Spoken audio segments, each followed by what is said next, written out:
जैसे हमने पहले की वीडियो में देखा है कि कैसे हमने एक स्टूडेंट टेबल को क्रिएट किया था।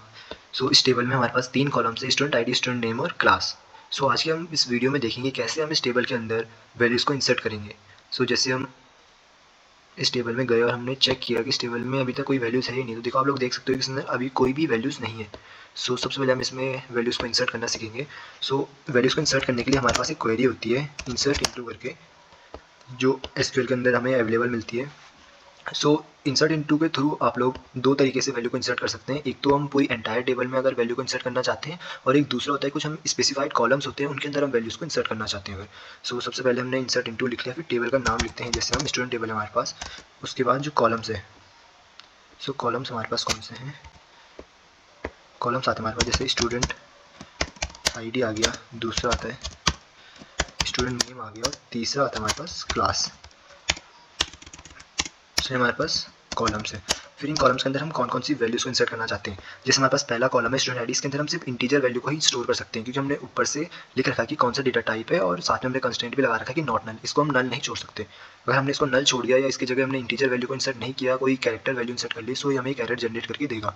वैसे ही स्टूडेंट नेम है, जैसे हमारे पास इसमें डेटा टाइप है हमारा वेरचर, तो हम इसके अंदर सिर्फ कैरेक्टर वैल्यू इंसर्ट कर सकते हैं। अगर हमने गलती से इसके अंदर इंटीजर वैल्यू या कोई भी फ्लोट वैल्यू या कोई अनदर वैल्यू को हमने इंसर्ट करने का ट्राई किया, तो ये भी हमें एरर जनरेट करके देगा।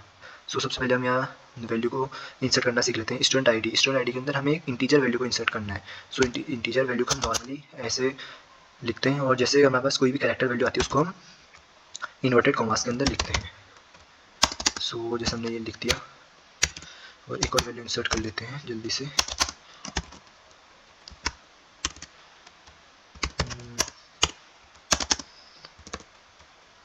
जैसे ये हमारे पास हो चुका है। अगर हम इस क्वेरी को अगर रन करते हैं, अगर हम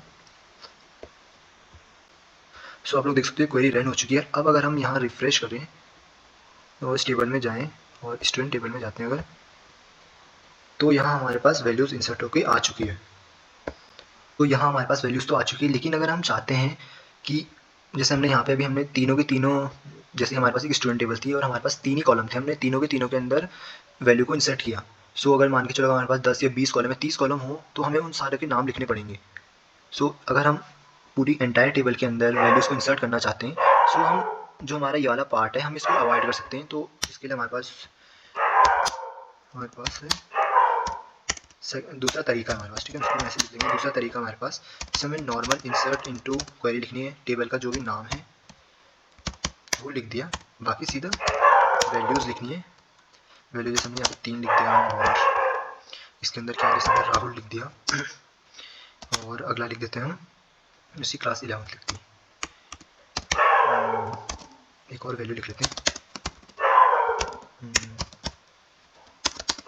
10th क्लास, बस। अगर हम इसको रन करते हैं तो ये भी सक्सेसफुली रन हो जाएगी। देखो जैसा आप देख सकते हो यहाँ पे हमने कोई भी कॉलम का नाम हमने स्पेसिफाई नहीं किया, क्योंकि हमें पूरी एंटायर टेबल के अंदर वैल्यू को इंसर्ट करना है। अगर हम सारे कॉलम्स का नाम लिखेंगे तो काफ़ी हमें लंबा पड़ जाएगा और काफ़ी टाइम टेकन होगा। हमने नॉर्मली टेबल का नाम लिखा और सारी वैल्यूज़ को इंसर्ट कर लिया। अगर हम यहाँ जाके इसको रिफ्रेश करते हैं और फिर टेबल में जाके स्टूडेंट टेबल है, इसको अगर हम सेलेक्ट करते हैं तो आप लोग देख सकते हो कि पहले 2 वैल्यूज़ जो हमें ऊपर की पहली 2 रोज दिख रही है, ये हमने फर्स्ट क्वेरी की मदद से इंसर्ट की थी, जिसमें हमने सारे कॉलम्स का नाम लिखा था। फिर हमारा जो सेकंड तरीका था उसमें हमें सिर्फ स्टूडेंट का टेबल, मतलब जो टेबल थी उसका नाम लिखा है, सिर्फ बाकी वैल्यूज़ को इंसर्ट किया है, उसके थ्रू भी हमारी जो वैल्यूज़ है वो इंसर्ट होकर आ चुकी है। इस वीडियो में सिर्फ इतना ही। बाकी जो भी आगे के हम कुछ क्वेरीज है, जैसे सेलेक्ट क्वेरी है, वेयर क्लॉज वगैरह है, इनको हम आगे सीखेंगे, और अपडेट कैसे करना है टेबल को, ऑल्टर टेबल कैसे करना है, टेबल डिलीट कैसे करते हैं, ये चीज़ें हम अभी नेक्स्ट वीडियो में सीखेंगे।